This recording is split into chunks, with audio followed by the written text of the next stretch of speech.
Hello again, everybody. Welcome to the Bethesda recap show here, almost 2 hours after they went live to begin with. We have the E3 recap here of 2018. I am, ladies and gentlemen, I'm Big Daddy Golden.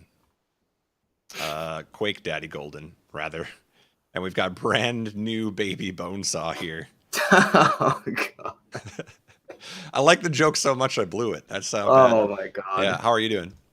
I'm doing good. How are you doing, man? I'm great. I'm great. We have a lot to cover here, and we still want to do the Devolver conference later tonight too. So we are going to try and go through this as quickly as possible, but we won't rush it too much. I mean, we've got to cover a lot of games here. I was actually surprised. So last year, Bethesda's conference was like 40 minutes. There wasn't a lot to take away from it other than Wolfenstein.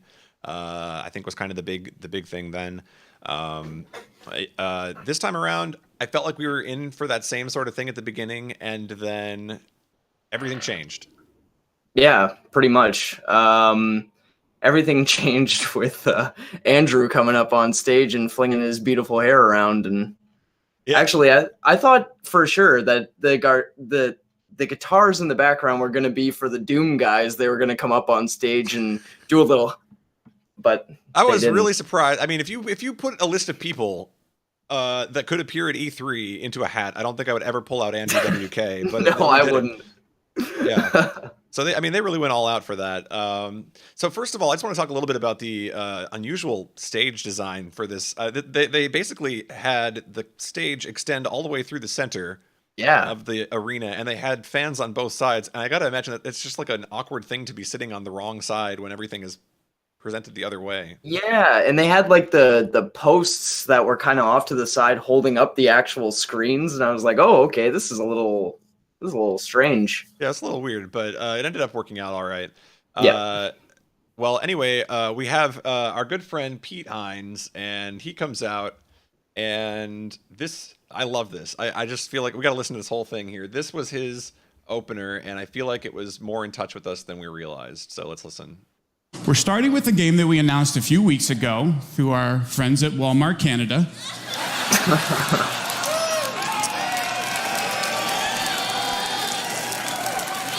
Perhaps best known for their low prices and ability to keep a secret. Thank God for Walmart Canada. Yeah, known for their low prices. That was thought that was a pretty good in-touch joke there, realizing and kind of being self-aware that the spoilers had been given. But like you mentioned, so kind of an awkward start. We had this concert live on stage, and then actually transitioned into seeing Rage 2. What did you think of what you saw of Rage 2?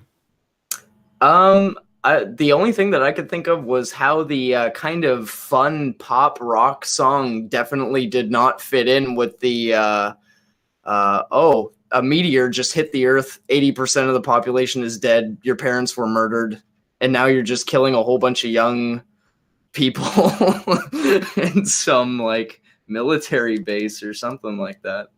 But I don't know. The game looks pretty cool. I mean, it's definitely like it's really, really violent, but the weapons are pretty cool. I really like the kind of gravity grenades and stuff like that. Those were kind of cool. Yeah, and they emphasized this as well. They said, if you can see it, you can drive it. And then really, that's what I remember of the first Rage too, is that like driving and vehicle mechanics were a big part.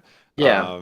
But this time around, it seems like we had a lot of really interesting powers they were showing off in the demo. There's the Shatter, where you just like walk up to somebody and mind crush them, Yu-Gi-Oh style. Yeah. Yeah. Yeah, those are pretty cool. Now, I want to know, will you be buying a Ruckus the Crusher to place on your wall? I don't know, man. I do not want that thing looking at me in the middle of the night. Yeah, me neither. But no, so we did get to see a lot of action-packed gameplay in there, and they said that Avalanche Studios is working on it. We know them for Just Cause. They also worked on the Mad Max game, so I feel like this game is right up their alley. Yeah, pretty much. It had like all the characteristics of those games thrown right in there. Everything that studio is known for. I think it's definitely going to be a pretty fun game. I think it's not really a game that I play, but It looks pretty fun, actually. Yeah, I think it was an intriguing display, and Andrew WK just added to the value. Like I wasn't sold on Rage, and then when they got the concert up there, all right, well, okay. I don't know. So I felt kind of bad for Andrew WK because did you see the GIF of him like up on stage having a great time flinging his hair around? And then it cuts to the audience and they're just sitting there like, yeah. Yeah, well, anytime you do anything off of the beaten path at E3, you're bound to get a crowd reaction that I don't know, they're just not into it. They want to see the games. Yeah, So, that's right. but in any case, that was our look at Rage 2, and it comes out in spring of 2019.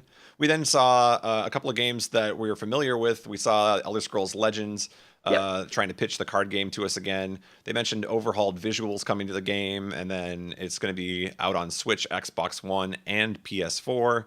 I don't know if they actually mentioned when that's happening, but they did say later this year.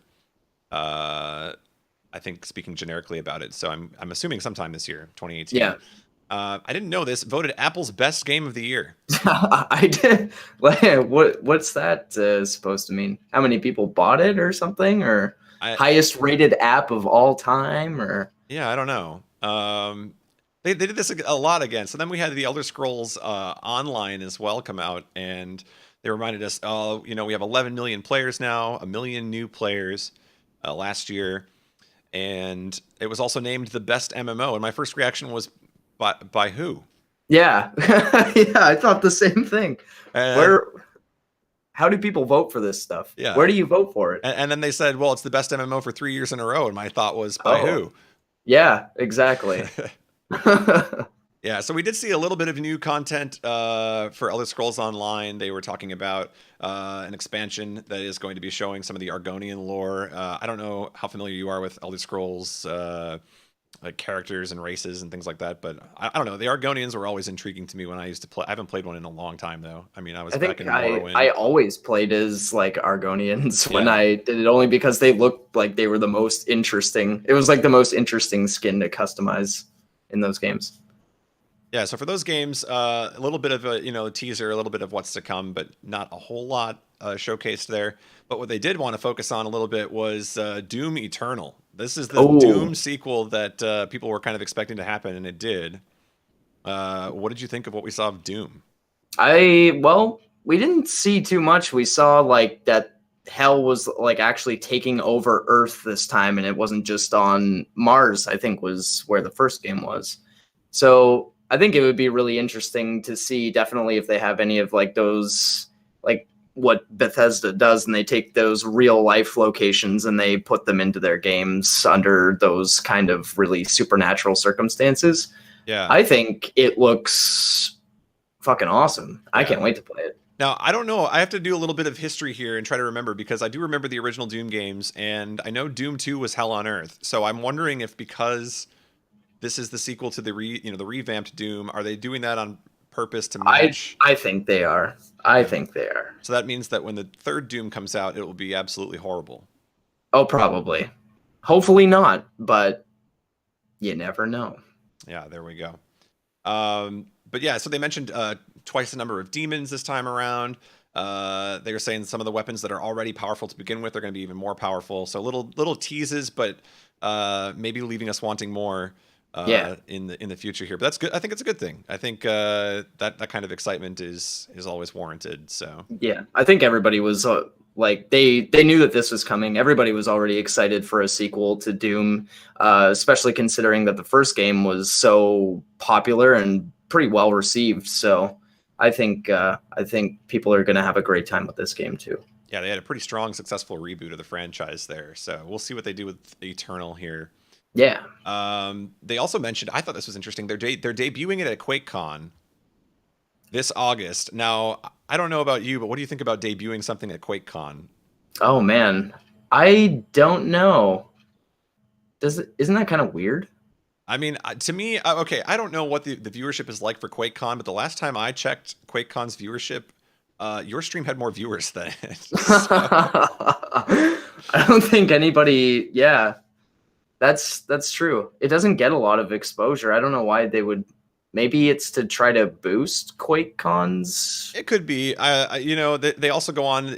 Right after that, they bring out the Quake Champions guy, Yeah. and he's talking about, okay, well, we're going to continue to support this game at QuakeCon, at DreamHack Winter, and then they mentioned a free to play that you can get right now if you go to Quake.com. So, like from now until the end of the week, Yeah. until next week, actually, you can take part in the free to play.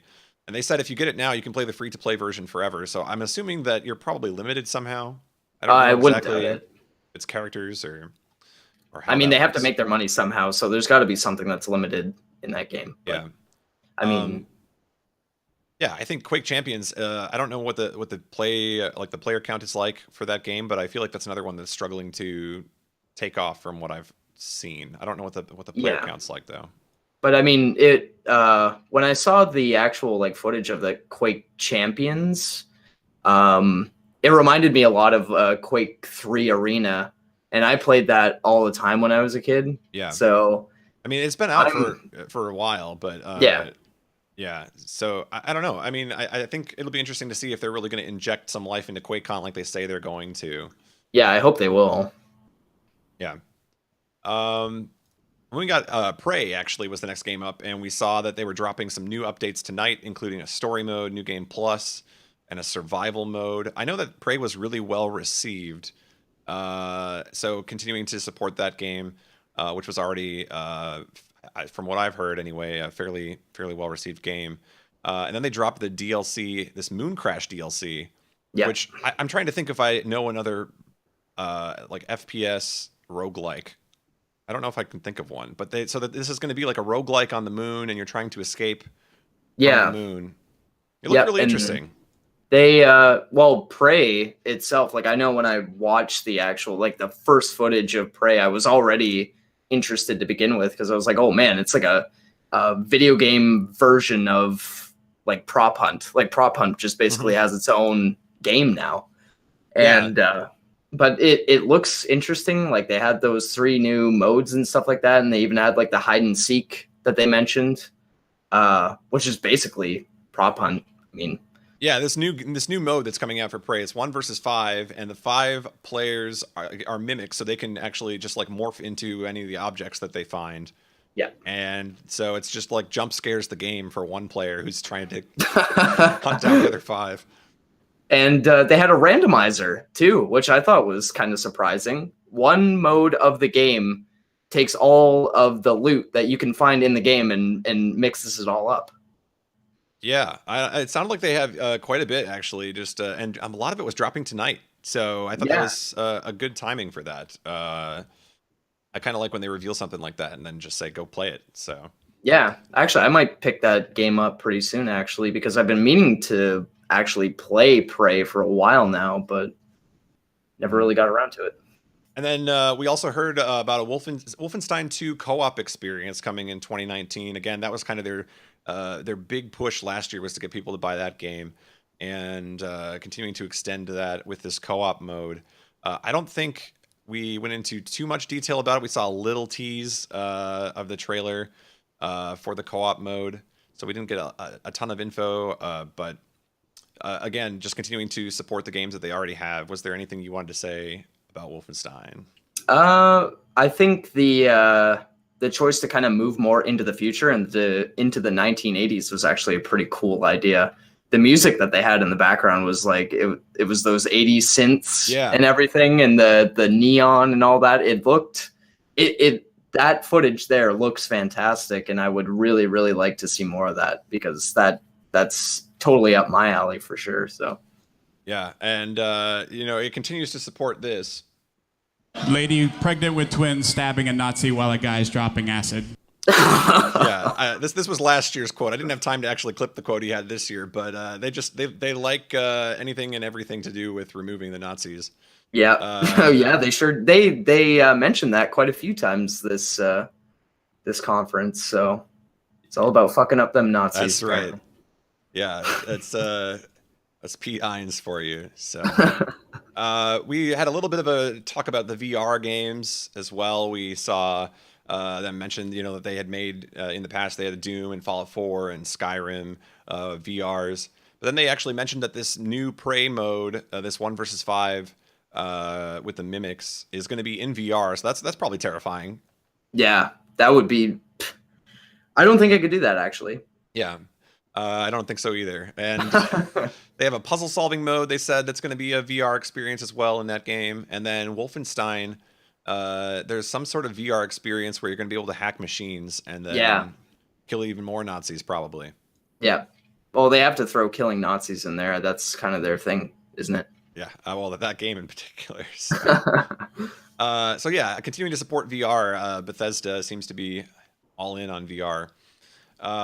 Then we get none other than Todd Howard, the legend, Oh, yeah. the man himself, your dad. My dad. That's my dad. Is your daddy proud of you? Oh, I think he is. Yeah, I think he is too. He comes out on the stage and he gives us basically like the history of E3, which I thought was like through Todd Howard's eyes, the history of E3. And here's just some of the things I took down because I thought these were all interesting. He's talking about the first E3 and he says they're so cute when they're little. Yeah. Which when you word it like that feels like he's been through a lot, right? He's been to so many of these. It's like his child. Yeah. Yeah. Talks about Atlanta, and moving over there. And then when E3 came back to the West Coast, he said it locked itself in its room, which I do remember this too, actually. The E3 years where it was like super exclusive and it was in this tiny like hotel sort of conference thing. I don't know. It was super awkward. Yeah. Really, really secretive. I remember that. Like hardly any information was getting out. Yeah. Well, and they, it was just very limited for who could actually get into the building. Yeah. Which is, you think about that now and it's so weird. Like, it is weird. An event like PAX where it's like, let's pile in as many people as we can. Compared to like this sort of restrictive thing. So it's cool to see that E3 has opened up again and is trying to persist that way. Yeah. And then, so he's talking about this, E3 that locked itself in its room. He says, this is how a zombie movie starts. And I guess that makes sense. I mean, if you're trapped in kind of a confined space. Then he says, it's all grown up now. It's in its 20s and it can handle its alcohol better. I thought this was great. I just really loved this analogy of like what E3 has done over the years. I thought it was really good. So then we actually get to the announcement. He's like, this is the one you've all been waiting for. And we get this amazing Keegan-Michael Key sketch. Yeah. This is what we've been waiting for. What is Skyrim coming to next? And we found out it's coming to Alexa. Yeah. Alexa, what was it? Your fridge? Your Samsung fridge? Oh, that's right. Yes. The Etch-a-Sketch was one. Yeah, your beeper. Yeah. Yep, coming to your pager, your Etch-a-Sketch, and your fridge. I loved this. This was like, them being self-aware and realizing like, okay, everybody's making fun of them because all they talk about is Skyrim. Yeah. And I loved it. I thought it was a very enjoyable bit that they did. Yeah, it was really good. It was, and of course they had to wait until they were done finishing all of those ports to make that massive joke about, hey, all of like Skyrim is basically on every single video game console in this generation that you could possibly think of. Yeah, and you see that in the bit too, because he's hovering over like which controller to choose, and he settles on just talking to Alexa. It's a pretty good sketch. If you guys didn't see it, I would recommend going back and checking that out because I thought that was some good humor. Yeah, definitely. But then we actually got to the real announcement that everybody was waiting for, and it was a big one. I mean, we talked about Fallout 76 at the Microsoft conference earlier today. Yeah, we actually took a deep dive into the game this time around and actually got to understand what kind of a game it is. So, Bonesaw, what kind of a game is Fallout 76? Well, at first I was kind of scared because we saw the same trailer and I thought that that's what it was going to be. But then we actually got to look at like what kind of a game it really is. So, and then Todd Howard just comes out and basically says that every person in the game is a real person. And I was like, oh no, they couldn't possibly be saying that this game is going to be like all online. And it is. There you go. The first Fallout ever that's going to be entirely online. Everybody is a real person. I guess in a way, kind of comparable to Sea of Thieves, where it's all PvP until you finally meet some friends and then you get a crew together to go out and shoot bad guys and stuff like that. So Yeah, so he made it very like clear that it's not an MMO. You're not going to Hmm. have thousands of players in your world, but you're going to have, a dozen or a couple dozen every time you log in, and it's not going to be the same people. And then he also mentioned that your stuff's going to be able to just seamlessly transition. So whatever you Yeah. pick up, like if you and me are playing together, we pick some stuff up, we gain some experience, that transfers over to the next time I log in and I'm playing by myself. Yep. Um, so I thought this was an interesting take, a different direction for Fallout, but you can definitely see the core mechanics are still there. Yeah, yeah, definitely. The only thing that I was kind of disappointed in was it still had like the same things as Fallout 4. And I Yeah, think that if I don't know, if it took an approach that's similar to Fallout 3 but it had online, it would probably be a little bit better. I don't think do you really need that level of customization? Like, can it just be a really good game without, having to customize literally everything? Like the armor that you wear, the weapons that you have, your house. I I have don't to know. imagine that it has something to do with the fact that it was being built alongside Fallout 4. Yeah, Would be that my makes guess, sense then. or it's borrowing a lot of the same mechanics at least. But from what we saw, they said, and again, these are Todd facts, so take them with however many grains of salt you want. But he said 16 times the detail compared to Fallout 4. You can see distant weather systems across the map. There are 6 distinct regions in the game. He said if you want to, you can play it entirely solo, but of course Yeah. the online mode is there. I have a question though. Yeah. Where do they get figures like 16 times? How do you measure how much more detail is in one game compared to the next? Who says you have to measure? Just take your computer and use the calculator and figure out that, oh, we have 16 times the weather manipulations in this game compared to Are the you going to last one. call Todd Howard out in the middle of that conference? Like, if he says it's 16 times, it's 16 times, man. Okay. All right. I believe him then. 16 times. All right. So, like he said, 100 times the detail. Just jack up the numbers just a little wee bit more. Yeah. So he was saying death is not permanent. He's saying this isn't a hardcore survival game. I love this. Another quote from Todd. He called it softcore survival. Softcore survival. I like it. Yeah.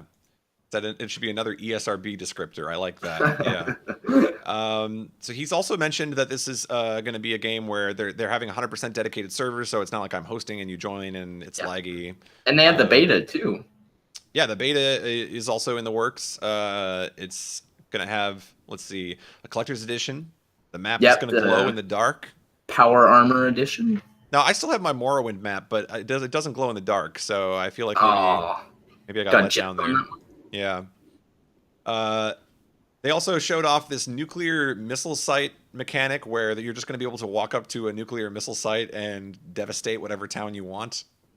I don't know, man. I thought the concept of using nukes was bad in the Fallout universe, and now all of a sudden you just have access to like thousands of nukes hiding under the United States that you can use of your own free will. I want to see what this is like in the game, like actually playing the game, because are you just going to be like in the middle of doing whatever and then you just get blown to smithereens and it's like you died? Yeah, that's what I thought is you go through this entire process of building your own house and customizing literally everything you have only to get blown up by a nuke like 5 minutes after you complete everything. He did say too that the housing, the construction and the things that you build are going to be portable so you can move them around. Oh yeah, the camp thing or whatever it was called. Yeah. Yeah. So I'm wondering if that will persist somehow too. Like if it gets absolutely decimated, then I come back and play again and it's fine. Yeah. I don't know. That would probably be the best idea. But in any case, we got to see quite a bit of the mechanics of the game. And then they dropped the knowledge of the release date, November 14th of this year. Are you surprised by that? I am indeed. I'm pretty sure. I don't think that's going to happen. That's me personally, but I mean, they're pretty committed to it at this point, I would think. If they're going to drop, I mean, that's what, 5 months out from now? Yeah. But I don't know. Online, though? Wouldn't you think that would take, like, massive bug testing? Yeah, the only thing I could see going wrong is if that beta test really goes, south. Really badly. Yeah. I don't know. But in any case, we got a pretty in-depth look at West Virginia. And I'm only disappointed in the fact that Todd Howard himself did not lead the entire crowd in Country Roads. I thought that was going to happen. I was so looking forward to it. They all know it by now. They've seen the trailer like 10 times. But oh, yeah. So then I thought that was going to be the end. I thought that was it. And instead, we get even more news Fallout Shelter coming to Yep. PS4 and Switch tonight, Yep. and still free to play. Does anybody even still play Fallout Shelter? I think I went into that like mad the last E3 that it was shown at, and then I just never played it again. Yeah, I don't know who's all actively playing it. I know, like when it came out, it was a huge craze, Yeah, it was huge. and now that it's coming out on Switch and PS4 and still being free to play, I could see people picking it back up again if they haven't in a while. Oh yeah. One thing I was really impressed with in general throughout this conference, it seems like they really are trying to push at Bethesda. Let's get our games on as many consoles as possible. Yeah, that's right. Let's make it, not exclusive to anything. Let's try and actually make sure everybody gets a chance to play it. I like that. Yeah, me too. So we saw Fallout Shelter, and then we still weren't done. We get the Elder Scrolls Blades announced, and this is a new phone-specific experience, or at least designed to be played on a phone, with emphasis on portrait or landscape mode. They spent a lot of time on this. You don't want to play the game like this. We're going to make you play it like this. There you go. Yeah. So I don't know.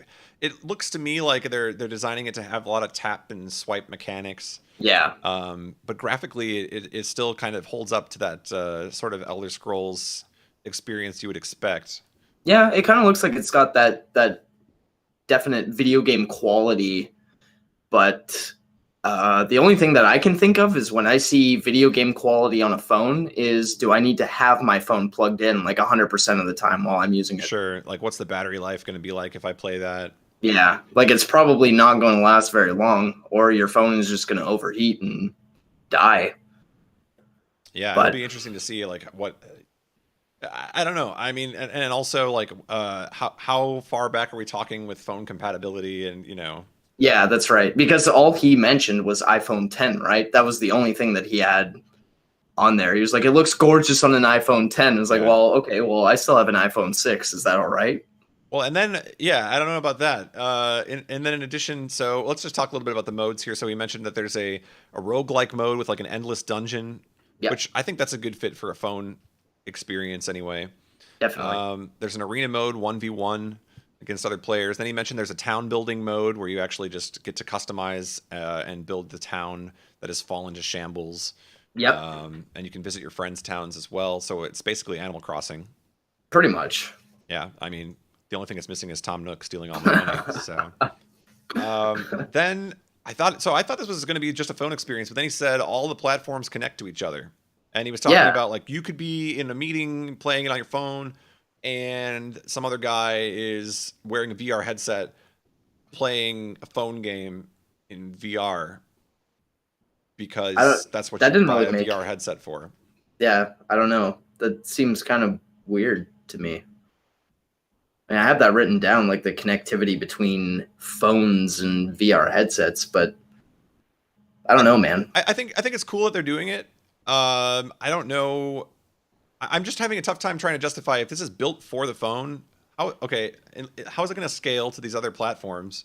Yeah. And am I really going to want to play it in VR? I don't know. Like, to me, you would want like the newest experience in VR, right? And this is I feel like it's going to. I don't know how dumbed down it's going to be. Maybe for phones, the graphic scalability versus what you actually get on a major console. Like maybe it'll actually scale up well.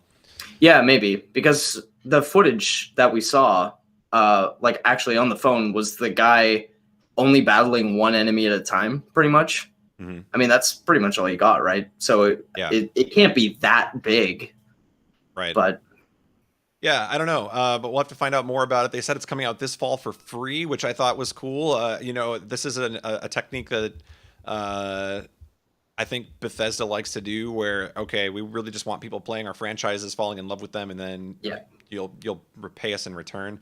However, every time somebody says free on a mobile game, I get a little suspicious too. Like, how free are we talking here? Yeah, that's right. I don't know, but like it's interesting what you said, that just make all these games free and accessible on like any platform, and then maybe like we can actually get somebody into this series, like get somebody into the Elder Scrolls, get somebody into Fallout, and then they're buying like the game at the retail price, So I think it's a good idea. Yeah. So they also mentioned you can check that out already if you go to playblades.com. You can sign up for early access. So that is already out there as far as the signups anyway. Yeah. And then we thought we were done. We thought we were done again, and we thought we were done one more time. But Todd Howard decided that he needed to remind us of 2 games that are in production. We had Starfield mentioned, I think, I don't know, years now. I feel like they've been talking about Starfield. Yeah. And a lot of us were thinking that maybe Starfield was just gone. It doesn't exist anymore. But apparently it doesn't. It still exists. And we got the brief trailer from outer space. It was very brief. It was basically like a splash screen, and that was it. Yeah, I mean, I think that's all it was meant to be, was just to remind everybody, like, hey, this is still in development. But yeah, we get this kind of still image out in space. Everything seems to be just fine, and then it all gets sucked away. Yep. And Starfield is a game that is in production. Stay tuned. Do we have like any other details on that game, like at all? Anything? Like what is it even about? Coming out of this E3, I don't think we've heard anything specific yet, and I don't know that we're going to. It feels like it's going to be one of those that's kept.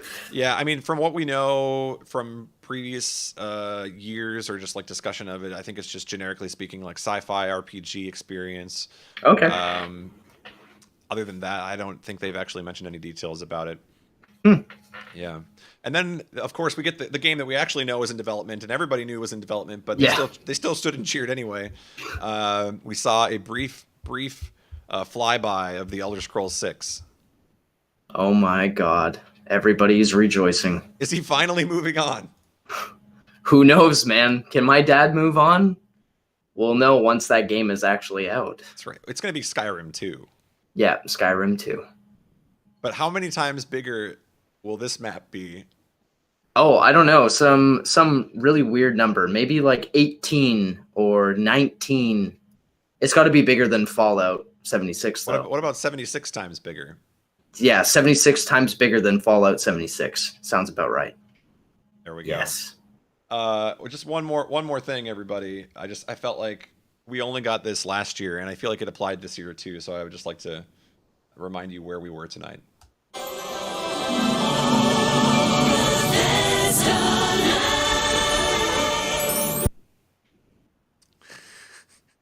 You and your sound clips. I had to have something. I couldn't prepare a lot, but we got something in there anyway. So I felt like my trip to Bethesda Land this year was a little bit better than last year, though. I miss Bethesda Land, man. They had new attractions this year. Oh my Lord, I remember that. That was probably like the only thing from that year that I actually remember was Bethesda Land, and everything it was like a nightmare. Yes, Bethesda Land. Oh my God. I'm going to go and watch that now, actually. Yeah. I need to see it again. You got to go back. It was great. All right, let's go ahead and let's say our expectations going in. How did they do? And then what's your grade for Bethesda? Expectations. Well, I expected to watch the same Fallout 76 trailer and see nothing else about it. And I was pleasantly surprised that they had like actual footage of it. And the totally online thing, I was not expecting in the least, because it's never been done with Fallout. So I was pleasantly surprised only because the concept sounds pretty cool. Will it actually work out? Who knows? I don't know. I would think the PvP would kind of take me out of it a little bit. Then I expected Elder Scrolls. I expected a new port of Skyrim, which we didn't get. We actually saw Elder Scrolls 6. That's cool. Expectations were actually blown away. The Wolfenstein 1980s Paris, that is sick. We'll be getting that.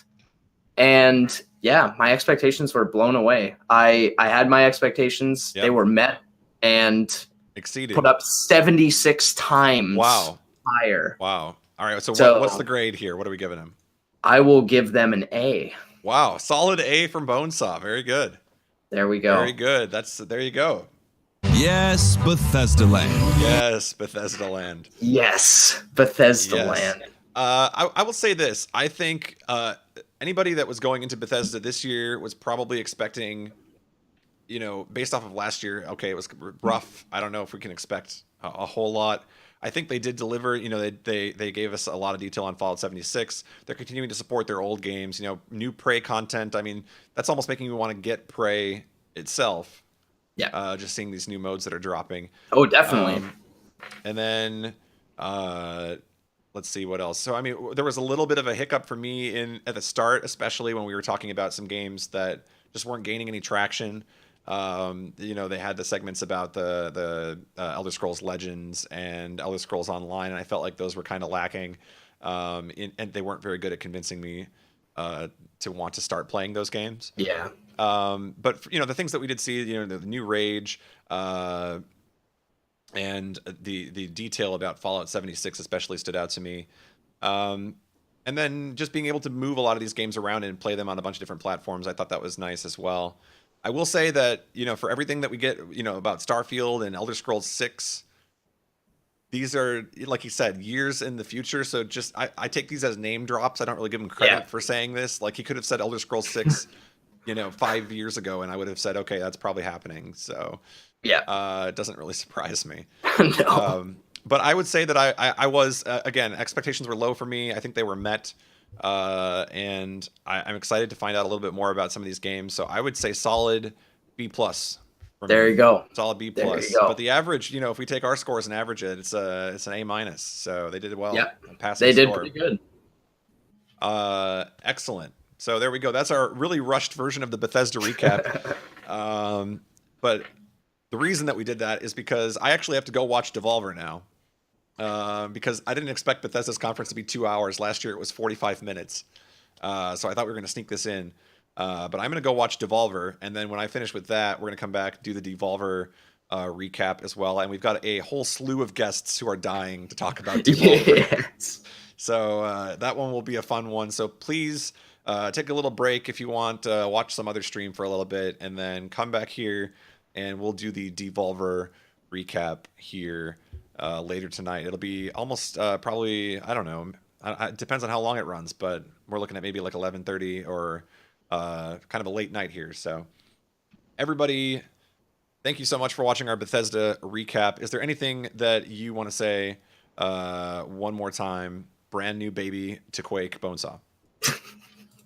Well, I actually have nothing really negative to say. I always say something negative right at the end, but everything went very well. Andrew WK is a total babe, there we and go. I there hope we go. he gets everything that he wants in life. Andrew WK is a babe. You heard it here. I gotta say, you know, I think the summary for this conference for me is when you tweeted at me and said that there would be no content to talk about. Yeah, I was right as soon as you did that, wrong. Everything went uphill. So I think, that was impressive. I think you single-handedly turned that conference around. I did it, man. Me and Todd Howard, we did it together. Yes, Bethesda Land. My dad and I are going to Bethesda Land. After wait, one more. I feel like this is appropriate for this conference as well. The quality bar and gameplay was raised yet again this year. Yes, the quality bar was raised. Just moving up. That's the theme of this year's E3. So, all right, thank you everybody for watching. I'm going to upload this to YouTube, and if you want to check out our other conference recaps, they are youtube.com/goldensrl. They will be all uploaded there. So if you miss any later in the week as well, you'll have a chance to watch them there. But I am going to go watch Devolver now and be back in just a little bit with, I believe we've got, let's see, Krulius is going to be here. You're coming back. Yep. As well. So I think you and I are both going to go watch Devolver right now. Yes. And who else is joining us here? Did we actually secure a fourth person for this? I thought we had J-Hobbs, question mark. J-Hobbs possibly? Okay, we'll see. In any case, we've got a big party to talk about Devolver, and it should be a fun one. So we will see you guys a little bit later tonight right here, twitch.tv/go1den. Thank you for watching, and we'll see you in a bit.